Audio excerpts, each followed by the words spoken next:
Welcome to From the South. I'm Laura Prada from our Telesur studios in Caracas, Venezuela. We begin with our news. You stay with us.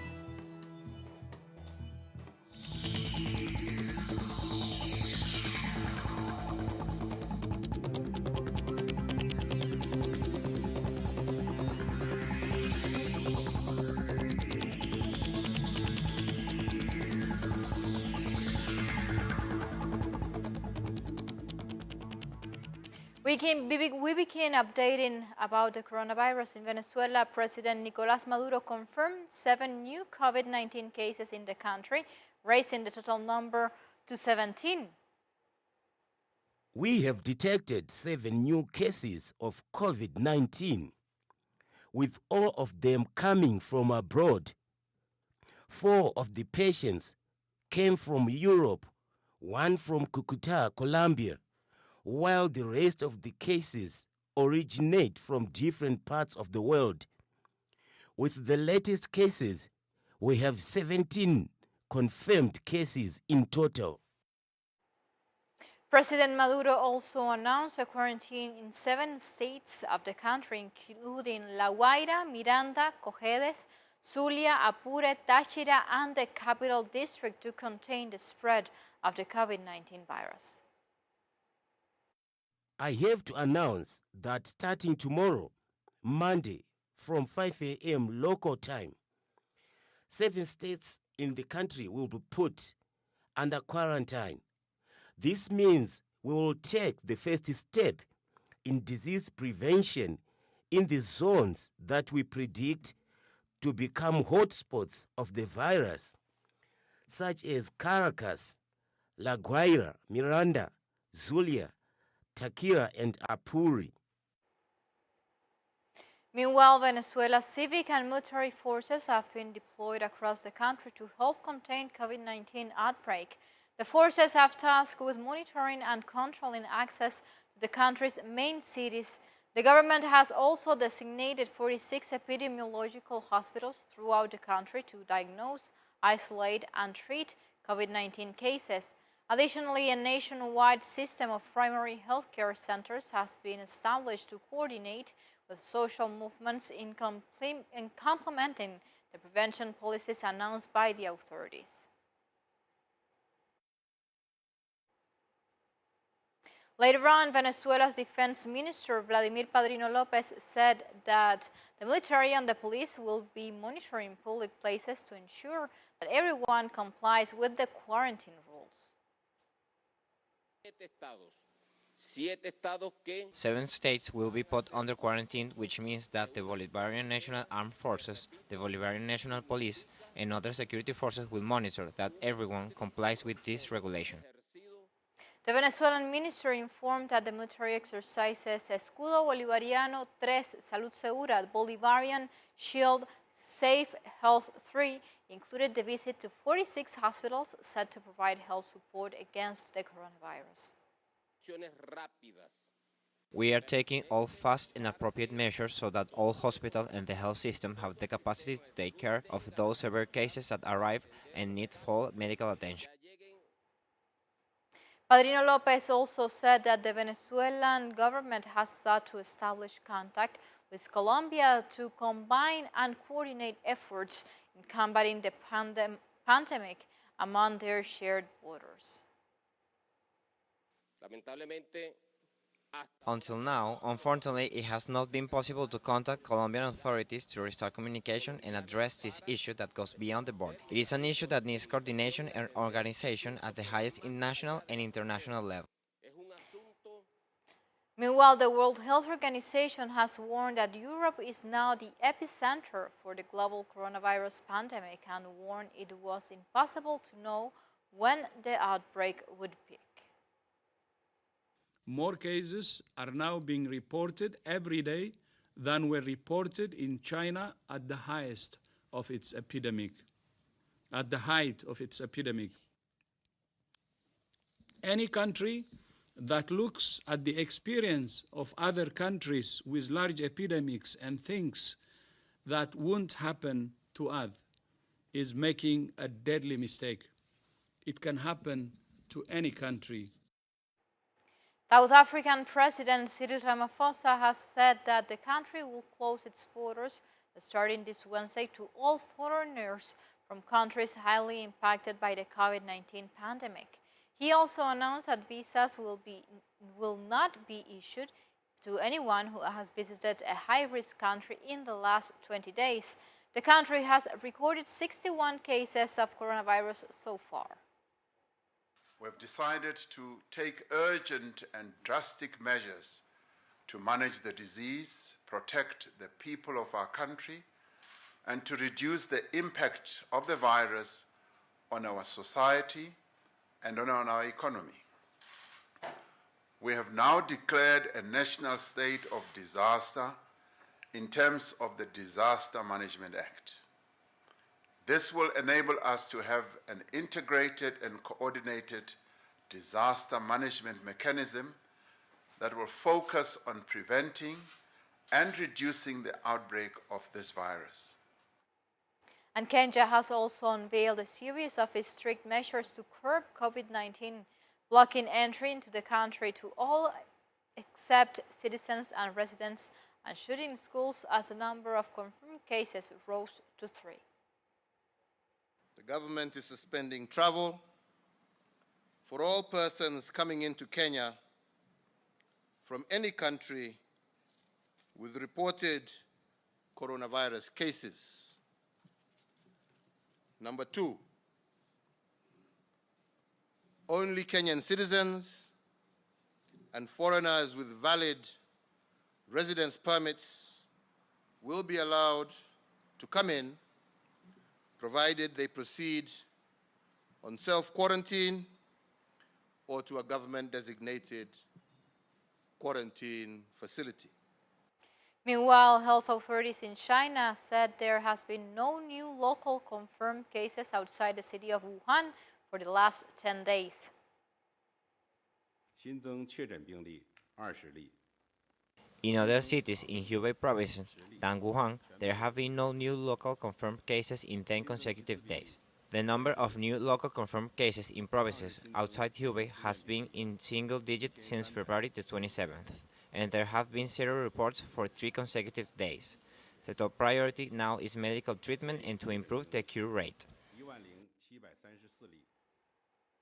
And Puerto Rico has announced an island-wide curfew starting Sunday evening to contain the spread of the novel coronavirus as the U.S.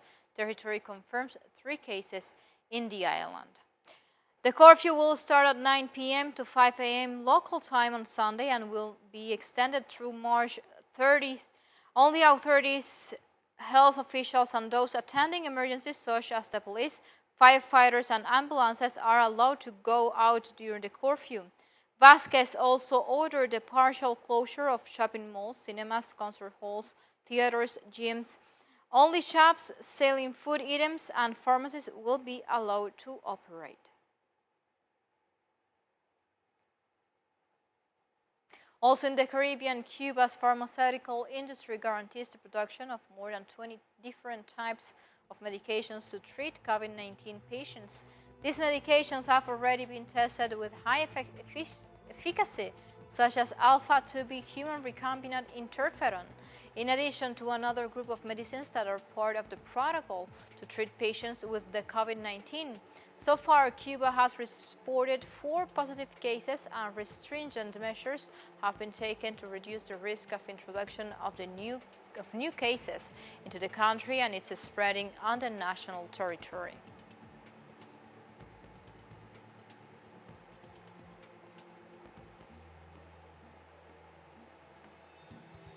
Time for a first break. Remember, follow us on Twitter at Telesur English and on my account at Laura P. Telesur. We'll be right back.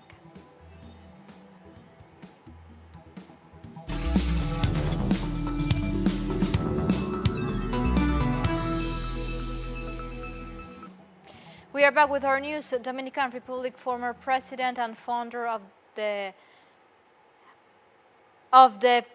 Popular Forces Party, Leonel Fernandez, congratulated the Dominican people for returning to the polls despite what they say were adverse circumstances. Allow me to congratulate the Dominican people for having come in adverse circumstances to this electoral ceremony to express their will regarding who will be the people to lead the local governments. I believe that, in that sense, things have happened as expected. In an exclusive interview for Telesur, José Alberto Aguilar Iñárritu, an international observer of the Permanent Conference of Political Parties of Latin America and the Caribbean, has said that he was satisfied with the voter turnout in the municipal elections in the Dominican Republic. I saw the Dominican people together with its institution turned the page very quickly on the difficulties that we all experienced a month ago, where we all were. For me, the institutional recovery capacity was very surprising because the election I saw today had a very acceptable attendance, despite coronavirus threats and all these other issues. The voting boxes were full of people, and I estimate the voting participation to be well above 40%, maybe around 45% or more. And I am very glad about this because it lays a solid foundation for the presidential election that is set to take place in May. Extraordinary municipal elections are taking place in the Dominican Republic after failed elections on February 16th due to a failure in the computerized system. More than 7.5 million Dominicans are eligible to vote in these elections. The Central Electoral Board formally began the extraordinary municipal elections where mayors of 158 municipalities will be elected. The president of the Central Electoral Board, Julio César Castaños, called on the people of the Dominican Republic to head to the different voting stations and exercise their right to vote. Some citizens went out to vote, taking the necessary preventive measures in regards to the COVID-19 virus. In Guyana, government and opposition have agreed to complete recount of votes in an attempt to end the crisis that has gripped the nation since March 2nd general elections. The vote recount will be supervised by a Caribbean Community CARICOM team led by Dominica's former Attorney General and Foreign Minister Francine Baron. The chairperson of the Guyana Election Commission, the GCOM, retired Justice Claudette Sain, said that she welcomes the initiative and assured that GCOM will cooperate fully with the process. GCOM last Friday announced that incumbent President David Granger had won a second term, but the opposition People's Progressive Party and international election observers have questioned the validity of the results and demanded for their verification. In Chile, police on Saturday used tear gas and water cannons to disperse protesters as they continue with anti-government demonstrations in the capital Santiago de Chile. The protesters defied President Piñera's ban on public gatherings and went on with strikes calling for his resignation. The demonstrators also paid tribute to Cristian Valdebenito, protesters who died on March 7th after being shot by a tear gas canister during a protest in Plaza Italia or Dignity Square. Formally, he has 2 years left, but I think it's clear the mobilization has to be redoubled, because Piñera must leave the presidential palace now. He cannot continue to govern, and it is evident that today the parties and big businessmen are supporting him, but the people in the streets are saying that they no longer want Piñera's government. Like this, we go for a second and short break. Just stay tuned with us. We'll be right back.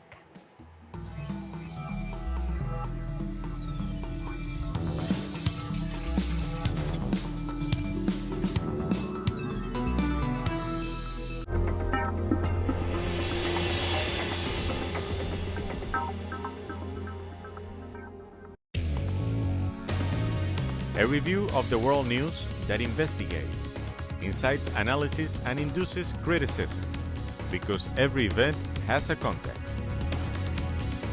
Pusimos el punto en I. Dotting the I. Saturdays, only on Telesur.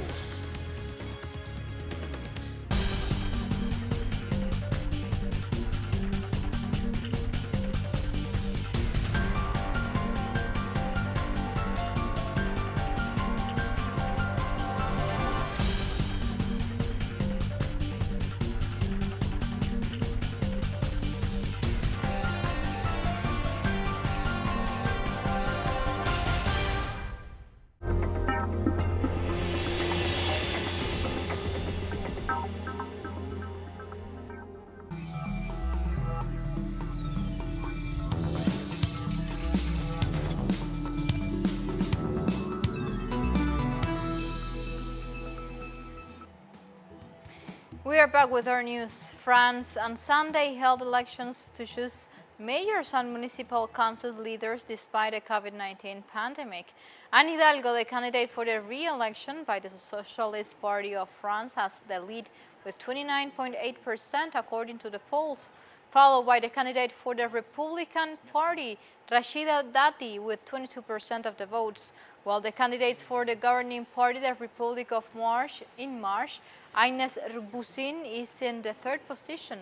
The government issued guidelines to polling stations nationwide, including enforcing a 3-foot gap between voters waiting in lines, providing alcoholic gel and disinfectant wipes for voting machines, and encouraging voters to bring their own pens to sign voters' registration documents. A second round of voting is currently set for March 22nd. I am the warrantor of the safety and health of our fellow citizens, but also of the democratic life on our country. I think it is important to vote at times like this, to have this discipline, to respect these rules, because I think it is important to continue to be worth free citizens. Until a few hours ago, many of our citizens were in terraces of cafes, living as if nothing had happened. They were simply told that's not possible anymore because it is stupid. You're making mistakes. You're exposing yourself to each other. But despite everything, the minimum life that allows you to go and feed yourself and vote according to these rules, it has to continue because for several weeks we are going to continue this. And Martinique is also underway of the elections. 46.42% of the voters cast their ballots for this first round of municipal and community elections, a slightly lower rate than in 2014. At the same time that year, it was 47.74%. In Nigeria, an explosion in the city of Lagos killed 15 people and injured dozens of others. The explosion in the Amuwo-Odofin area of Lagos was heard several kilometers away. It destroyed more than 50 buildings, which either collapsed or caught fire in 3 different neighborhoods, according to the National Emergency Management Agency.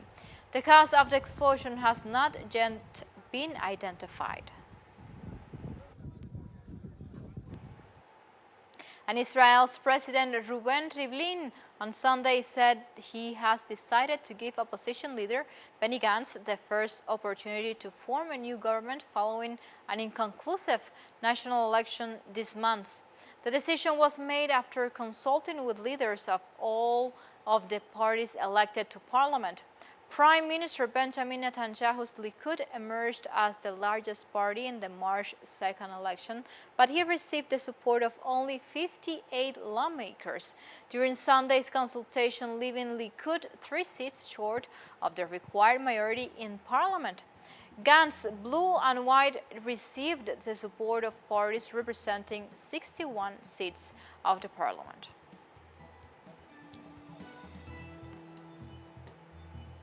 With this information, we come to the end of News Brief, but of course, you can find this and much more other information on our website, leisurenglish.net, where of course you can do follow-up to the most standing information happening around the world. There you can do follow-up minute to minute to the latest information regarding COVID-19 pandemic around the world. Of course, you can find how governments have been reacting to this pandemic and the actions they are taking to fight it. Also, there you can do follow-ups to the latest election process that we were talking to you in the Dominican Republic, in France, in Guyana, and of course, United States. The invitation is made. You find this information on our website, and of course, if you continue with us with Telesur, always together, connecting our global thoughts. Until next time, thank you for watching.